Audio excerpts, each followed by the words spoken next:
$103, c'est le prix chez Home Depot pour une batterie 2W de 4 Ah en ce moment.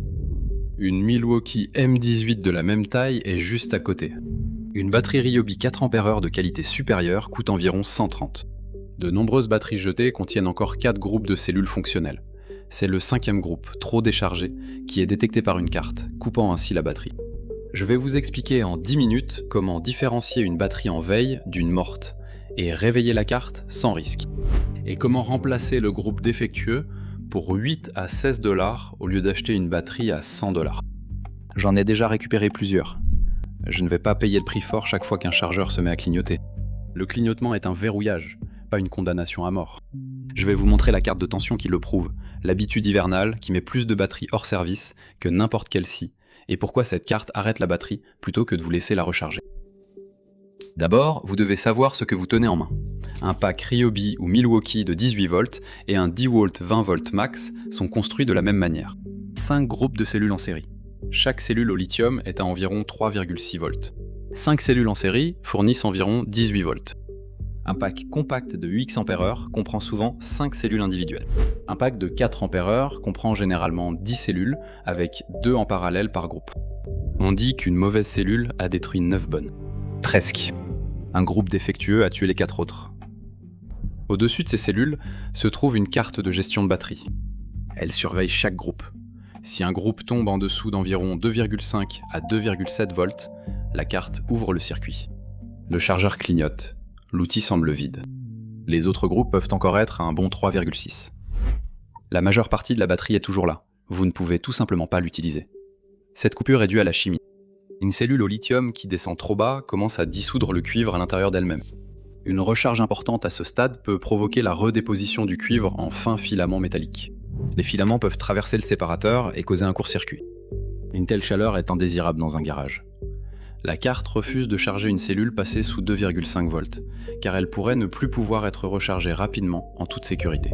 Le clignotement, c'est la carte qui choisit un outil mort plutôt qu'un incendie. Donc, le bloc n'est pas mort comme une pile AA alcaline. Il est verrouillé. Parfois, les cellules vont bien, mais la carte passe en veille profonde si le bloc reste trop longtemps faiblement chargé. Parfois, un groupe est réellement défaillant. Ce sont 2 tâches différentes. Les confondre pourrait te faire jeter un bon bloc ou forcer du courant dans un bloc défectueux.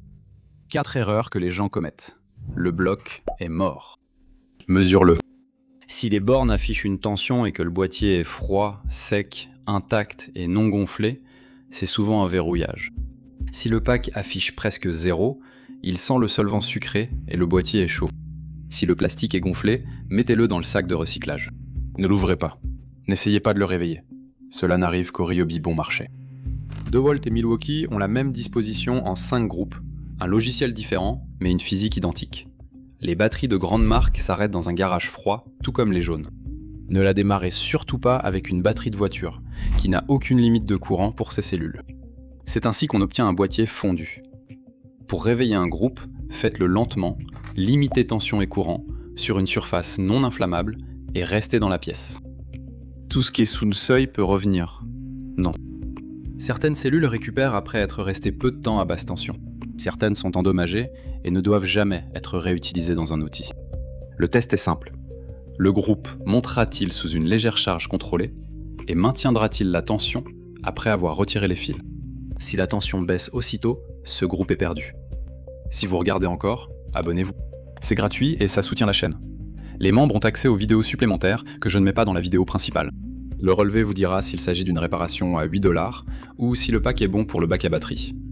Faites-le sur un établi et portez vos lunettes.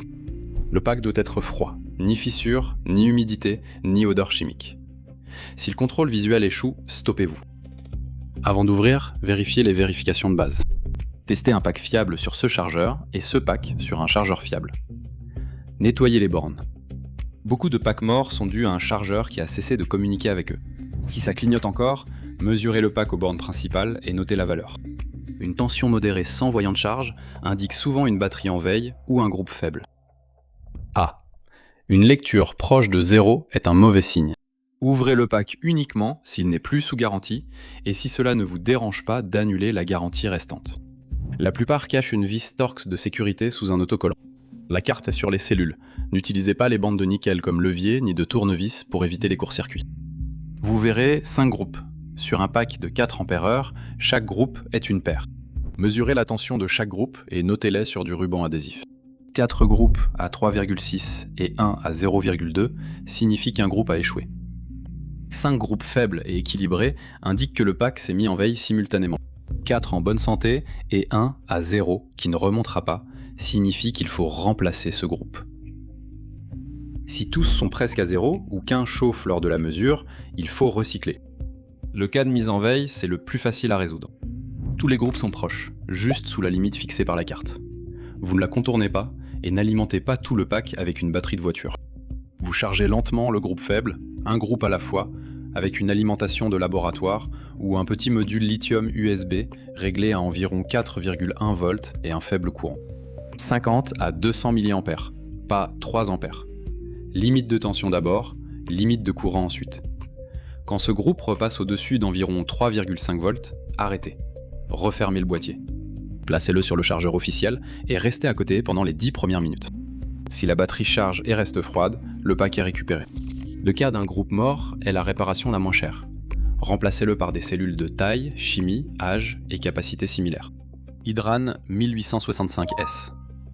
Celles qui peuvent vraiment alimenter une scie coûtent 5 à 10 $ pièce. 2 en parallèle coûtent 10 à 20 $. Le chiffre de 8 $ correspond au bas de la fourchette pour une seule cellule. Appairez-les. N'associez pas une cellule usée provenant d'une batterie d'ordinateur portable à une cellule Hydran neuve. La soudure par point du nickel est idéale. Souder sur le corps d'une cellule chauffe le boîtier. Si vous ne pouvez pas le faire proprement, recyclez le pack. Après l'échange, chargez-le une première fois en restant à côté, puis testez-le sur un outil léger, pas une scie circulaire. Si le pack meurt vite, les autres groupes étaient aussi fatigués. Vous avez tout de même compris comment c'est agencé. Cela ne justifie pas un démontage plus poussé. Un pack 2 volts de 4 ampères-heure coûte 103,50 $ chez Home Depot. Les packs Milwaukee de 4 ampères-heure coûtent pareil. 3 packs HS dans une caisse, c'est environ 300 $ de batterie déjà à vous. Si 2 d'entre eux sont simplement en veille ou qu'il s'agit d'un seul groupe défectueux, il vous suffit d'un multimètre que vous possédez peut-être déjà et d'environ 16 $ de cellules. Un seul pack remis en état rembourse le multimètre et les composants. Un foyer qui rachète un pack chaque année après une panne hivernale dépense une centaine de dollars pour éviter un contrôle de tension de 10 minutes. Faites cela 3 ans et vous aurez payé une bonne perceuse. Ce que cela ne fera pas. Cela ne rendra pas un pack gonflé sans danger. Cela ne sauvera pas un pack surchauffé dans un camion en juillet. Cela ne changera pas des cellules de rebut en Milwaukee Forge. Utilisez la garantie si le pack est encore couvert. Ne laissez pas un chargeur maison branché sur un pack sans rester à côté. Voici ce qui évite au prochain pack de mourir de la même façon. La carte de protection ne se déclenche pas seulement parce que vous avez tiré sur une scie jusqu'à faire chuter la tension. Elle se déclenche car un groupe est plus faible, puis vous laissez le pack dans un outil au garage froid pendant 3 mois. L'outil consomme un peu de courant, le pack se décharge tout seul. Le groupe faible atteint la limite d'abord, les 4 autres vont bien. Le pack est resté vide sur un outil, près du point de congélation. Rangez-les séparément de l'outil. Ni vide ni plein si vous le stockez 6 mois sur une étagère. Entre les deux, au frais et au sec. Si vous n'utilisez le cloueur Brad qu'à Noël, vérifiez la batterie en octobre. 5 minutes de charge à l'automne coûtent moins cher qu'un remplacement à 100 $ en décembre. Les voyants sur la batterie ne montrent que ce que la carte indique, pas toute l'histoire. Une batterie qui affiche vide qui fait tourner une perceuse.